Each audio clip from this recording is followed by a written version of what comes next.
Рейхстаг совсем близко. Рядом Бранденбургские ворота. Вот они, Бранденбургские ворота.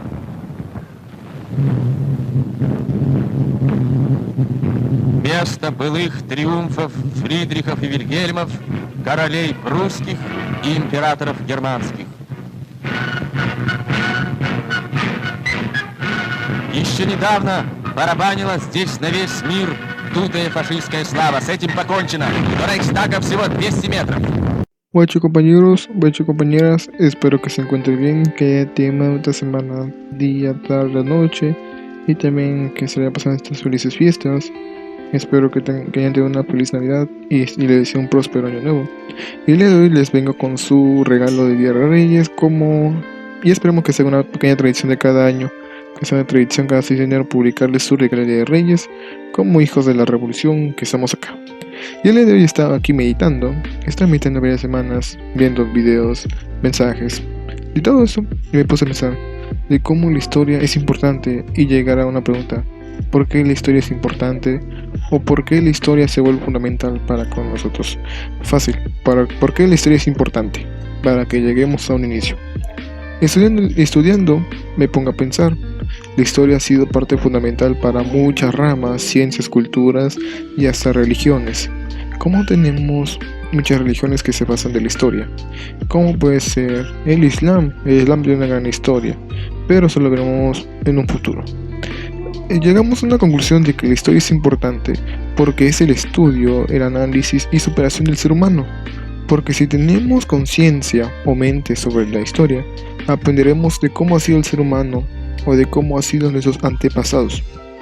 Por ejemplo, podemos estudiar cómo ha sido el ser humano en el siglo XVIII, XIX, XX y un poco ahora con las filosofías, con los libros que nos dejaron los grandes filósofos de la época, como podemos ser Nietzsche, que puede ser Gramsci, o los filósofos de culturas populares, que pueden ser los escritores de un barrio popular de México o de América Latina, que podemos estudiar cómo era la cultura, que puede ser la propaganda, libros y toda esa onda. Podemos estudiarlo desde libros, música, escritos, de todo. Pero también llego a otro punto: el intercambio de la historia, que puede ser cuando la historia la cambian para favorecer un gobierno, cultura o hasta religiones. Y es un gran ejemplo, lo vemos en la Segunda Guerra Mundial. Hay que decirlo, la Segunda Guerra Mundial ha sido tergiversada muchísimas veces para favorecer a un gobierno, favorecer guerras, favorecer movimientos que estamos viendo en estos momentos, que es el Estado de Israel, que se está tomando el papel de víctima desde el Holocausto, aunque 6 millones no es poblable y también es una pequeña cantidad. Hubiera sido más y no lo creeríamos todavía. También otra historia, que puede ser la historia mexicana nacional, en los libros de la SEP, que lo tergiversan, lo cambian, lo modifican para favorecer el Estado mexicano. Como hace unos días estaba hojeando libros de la SEP en internet y estaba en la universidad, que un amigo llevó un libro de historia. Me puse a hojear los sucesos del siglo XX mexicano y estaba viendo dos sucesos importantes, que es la Guerra Sucia, cuando nació la Liga Comunista 23 de septiembre, y también el fraude del 88. Y me pongo a ojear en el fraude del 88 y dice supuestamente fraude, no dice fraude. El gobierno mexicano no te va a decir la verdad, eso lo sabemos todos. No te va a decir la verdad sobre la historia, te va a decir supuestamente fraude. Y también estaba ojeando sobre la Liga Comunista y no hay nada. No encontramos sus inicios, no encontramos su análisis, nada. Encontramos un dato de que robaban ferrocarriles para apoyar el movimiento y hasta ahí. No te menciona nada de cómo nació, de cómo el Estado mexicano se puso a perseguir comunistas o guerrilleros, entre comillas, y cosas así. Eso lo podemos ver en libros de Latinoamérica, la historia, que puede ser la historia de Sendero Luminoso, que lo llama el inicio del terrorismo o la historia del terrorismo, porque ellos piensan que Sendero Luminoso es terrorista. Y eso lo podemos ver en muchos libros de América Latina, pero también la verdad, hay que decirlo, hay buenos libros de historia que no provienen del gobierno, que provienen de las vías independientes o de los libros independientes que hablan de historia nacional de cualquier país.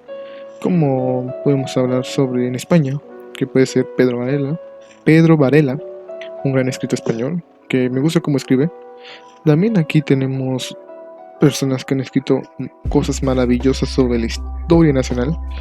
Ontiveros no podemos hablar de él porque escribió historias interesantes, la maestra política, cosas así.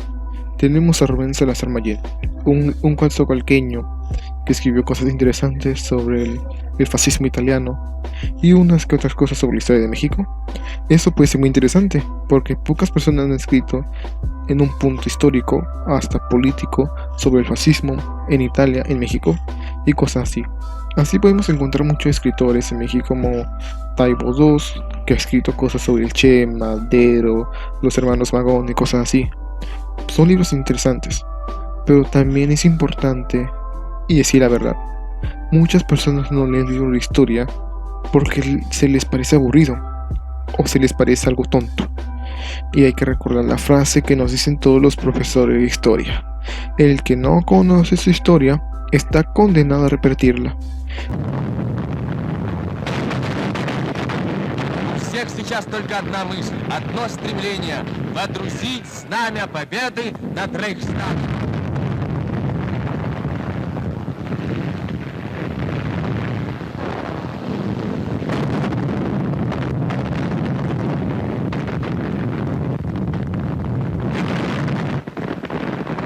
Водрузить знамя победы над Рейхстагом.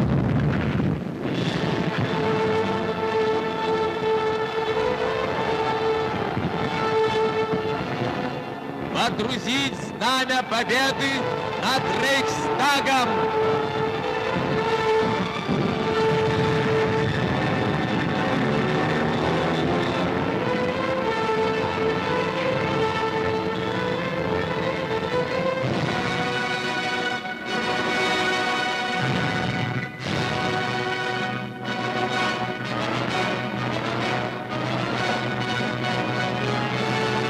Знамя победы над Рейхстагом водружено. Приказ товарища Сталина выполнен.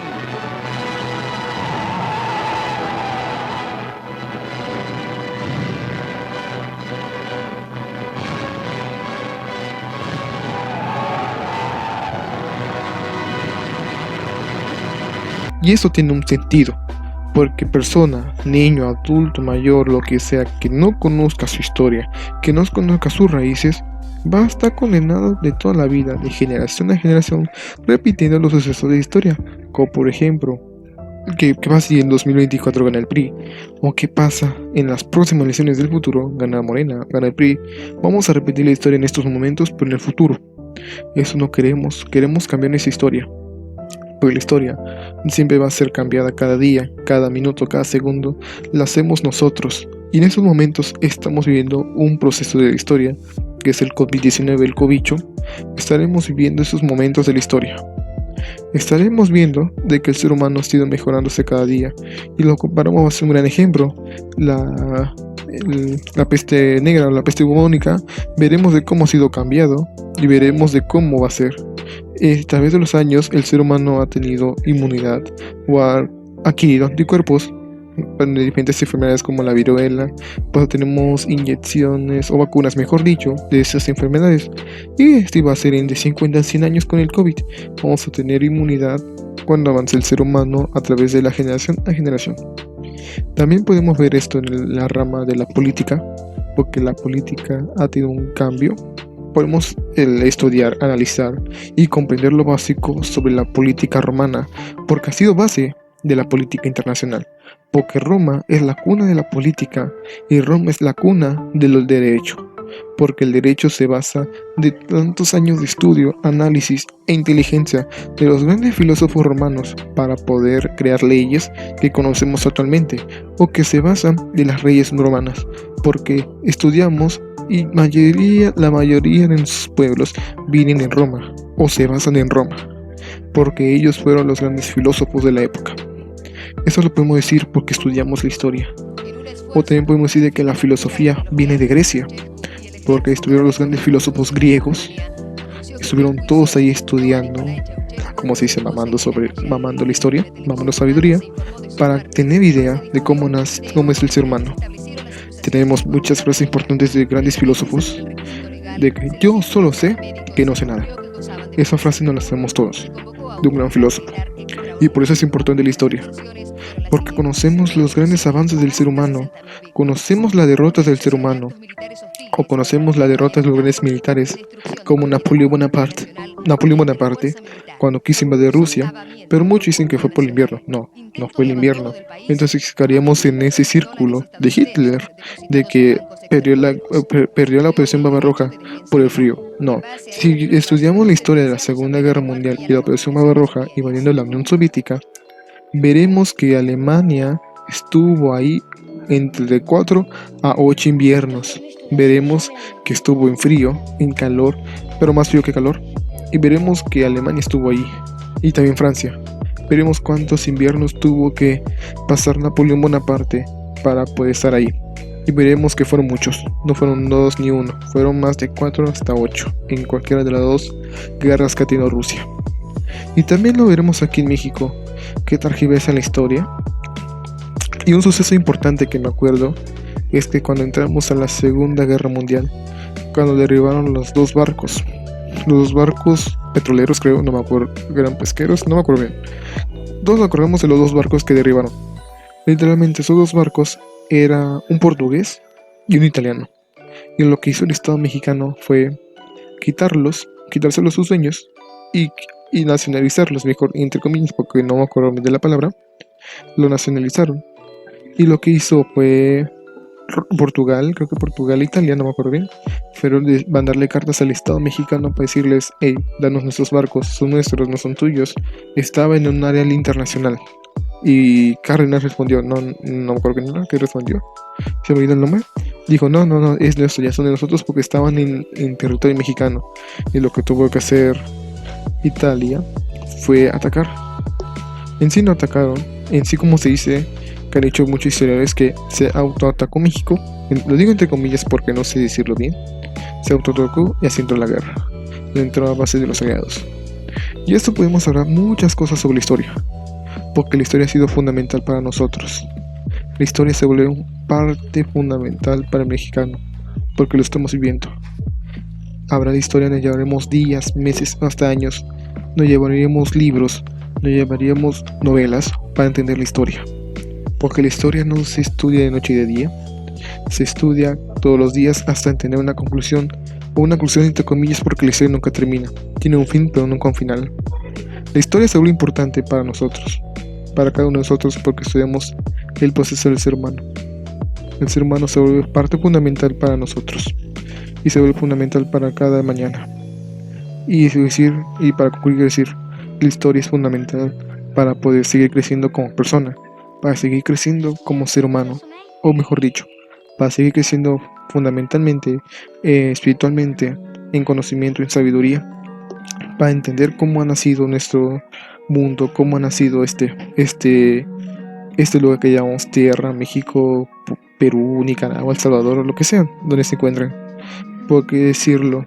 Porque muchas personas te dicen, aprende tu historia nacional, porque cuando te vayas de tu país, muchas personas te van a preguntar de dónde eres, y si te dicen de dónde eres, tendrás que decirle un suceso importante de tu nación, porque si no, vas a quedar como un tonto. Con eso termino. Muchas gracias por escuchar este podcast. Les deseo un feliz Navidad y un próspero año nuevo, y espero que este 2022 sea de bendición para todos. Muchas gracias a todos y les deseo salud y victoria para todos.